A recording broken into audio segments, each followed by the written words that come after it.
This video is brought to you by Ravenscraft Realty of Northeast Missouri. It's what I hope to be the next to last day of beans. Got 130 acres here. There's Jaden probably taking a nap here. Just got one machine running. The 790 decided to have a gearbox issue that don't have the parts available or in stock, so it'll take a half a day to fix it anyway.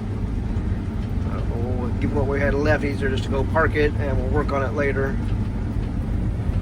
But this is actually this is the fastest I've gone all year, showing 4.8, 4.9. Got quite a few terraces out here. Otherwise, if it was flat, I probably would be going over 5, which would definitely be the fastest by far for this season. Finally got cold a couple of nights there.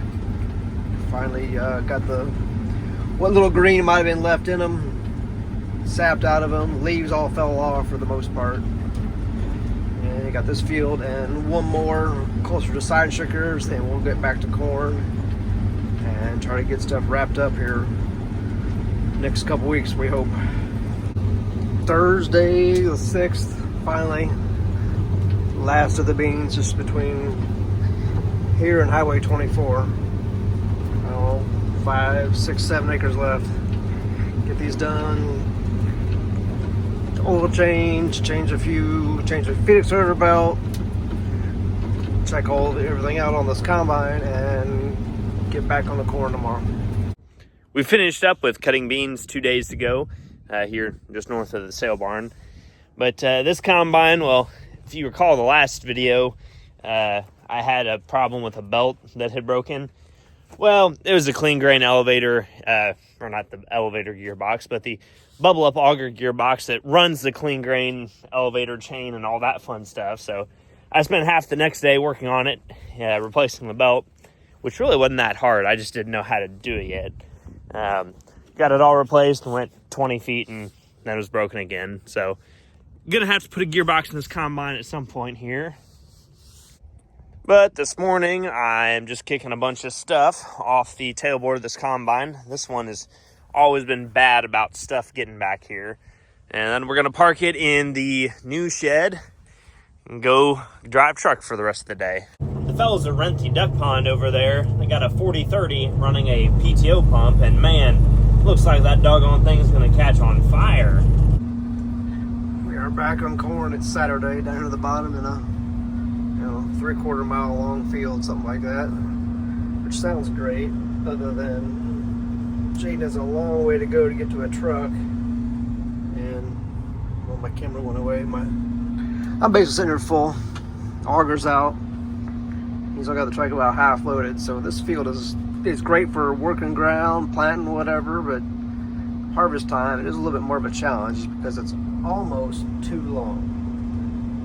It is too long. Half-mile long rows are probably just about really as long as you can easily do with a 12-row head and keep things going a little bit further. He just has, again, such a long ways to go. We were basically at the other end when he got full.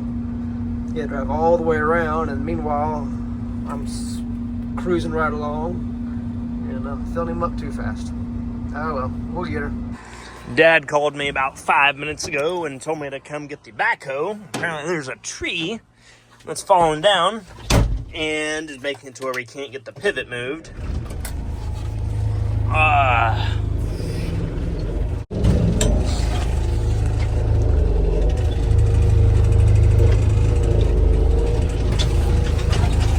This backhoe rattles a lot. Well, the back windows rattle a lot.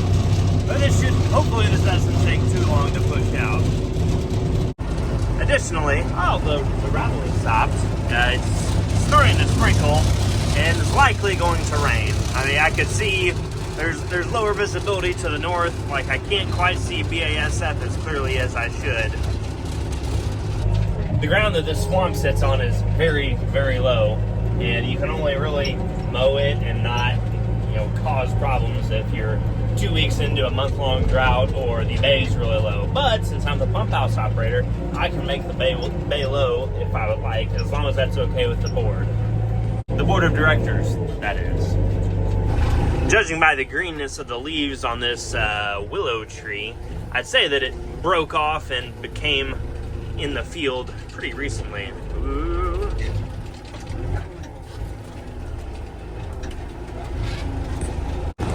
I guess that wasn't too hard of a project, but I would love to take this brush like that that's really only about 10 years old and make it not there. But due to this being a swamp, sometimes it's kind of wet back there and you can't always get around it. When I was a young man, I listened to, I believe it's The Legend of Johnny Cash Volume 1 that this song is in. I listened to that like 3 times a week when I was supposed to be sleeping, kindergarten aged. And there was a song in it called Big River, where he talks about him teaching the weeping willow how to cry, cry, cry, and showing the cloud how to cover up a clear blue sky. I would sing it for you all, but I'm not that great of a singer. At some point in time this fall, or this winter, I guess, Mount Goldinger here behind us is going to have to disappear. We had a pretty tall pile of concrete chunks down here to line the bay with last winter, and I think this one might be just a little bit taller.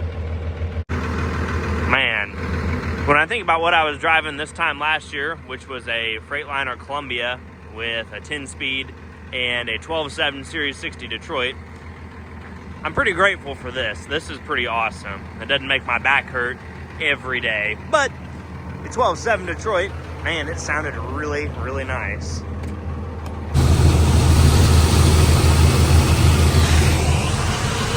I don't know why Jaden loaded me on this side. This must be his first day running the grain cart. Look at him up there. Look at that boy. He ain't even got shoes on. He ain't even got shoes on. He must be showing off.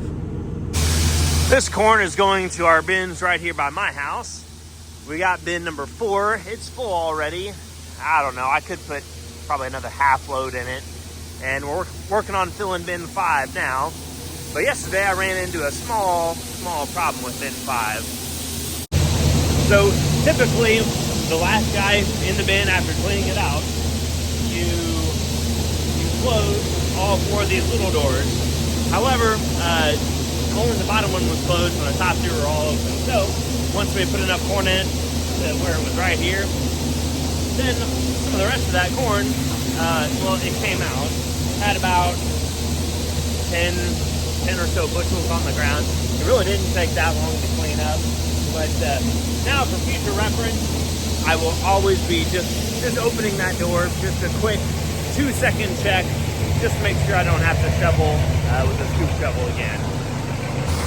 And as usual, hitting these 2 bins, you can't run the leg quite to full capacity or it'll start backfeeding. We're not really sure why it does that, but it does. Some of this corn, due to the sprinkling, is hanging up on the front of the incline on this trailer, but I don't think it's enough to amount to anything. The sprinkling has let up, so hopefully things continue to go relatively okay today. Usually, by the time I get back from dumping a load, I've already got another one pretty well done. Right now, Dad and Jaden are down there doing some end rows, so things are a little bit more slow. And it does appear as if the weather is finally starting to move out. At least I hope so. It's amazing how seeing the sun can make your day go from a My Chemical Romance and Green Day kind of music day to some feel-good 80s kind of music. You know what I mean? Oh, goodness. It's just so nice out. We got to go for a walk.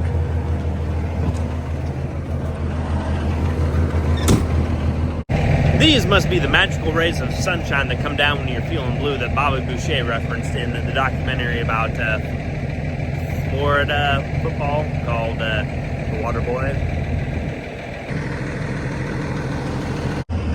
This field is quite long, end to end. Some rows up here that go east and west, but the majority of them are north and south. There's Dad heading back south. There's Jaden. And where the tree is, that is the bay to Charles anyway. And then Hannibal's down there to the south. And the bluff is also equally as pretty this time of year. We did kind of skip the most pretty part of the fall though. And the bluff extends as far as we can see.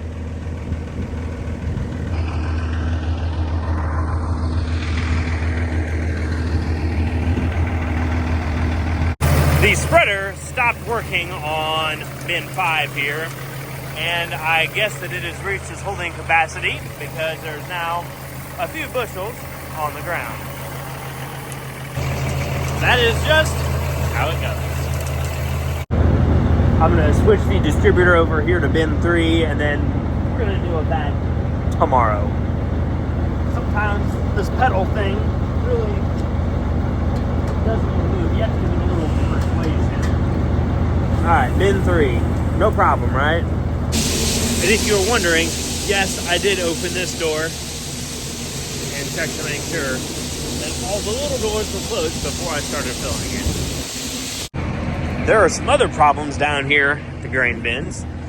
One of which is the corn that's cracked and is all over the ground, which is coming from 120 feet in the air from the distributor or something up there.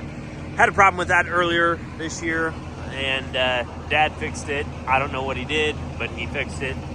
And I'm gonna pick up the rest of this corn tomorrow morning in the daylight, hopefully when I have some assistance. There's really not that much on the ground. It looks like a lot. I promise it's really not. But there's also no point in picking it up until it's completely done spilling out from the eaves. And I'll just let it do that overnight. And here's more of the cracked corn problem. And a bunch of doggone rocks. I mean, a lot of them. There's some more cracked corn. 7-inch straight pipe.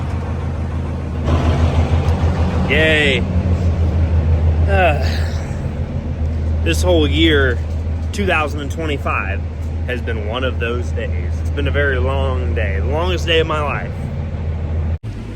This afternoon, I've been driving the truck, but Dad had to leave, so I took his place.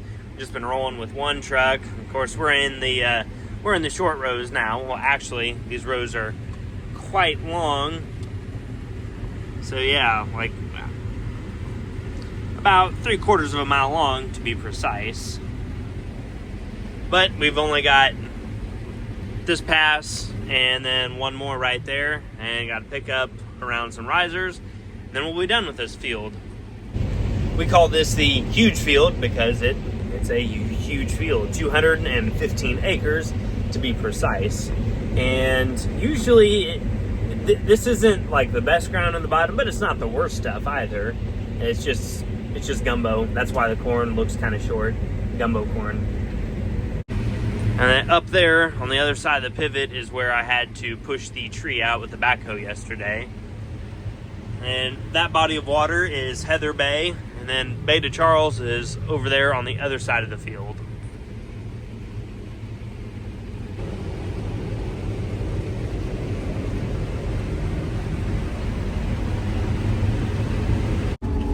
I just switched the head off. We are finished with this 215 acres. And I realized 5 minutes ago that I've been running with the ladder down the whole time. Please, nobody tell Dad that I did that. There's definitely some farms that we've got that would be an issue on. Things are just steep, or if you encounter a washout. But down here in the supposedly flat bottom, not the big of a deal. This load can go to town tomorrow morning so that we don't use all of our available bin space here on a Sunday. But we're going to have to haul a decent amount of corn off anyways, so I guess this is just one more that we don't have to haul off later this month. Well, that looks to be about right. I'm putting some fuel in O'Laughlin. Phil just started up Pedro. Oh man, Pedro is angry. He is smoking like a freight train. I just put some fuel in O'Laughlin here after my 9-load day. Took 7 loads to CGB East Hannibal and 2 loads to Ursa Farmers Co-op in Canton. And if I had about 20 more minutes, I probably would have taken a load over to Jacksonville to Bartlett today as well. But I did not. Now, this video was a lot of trucking and not very much farming, but I guess trucking is just another one of the many jobs that required to do what we're doing. But I hope that you enjoyed the trucking focus video, and well, we have some corn left to do, so there's going to be plenty more. But I hope that you enjoyed it, and I will catch you guys on the next one, so take care.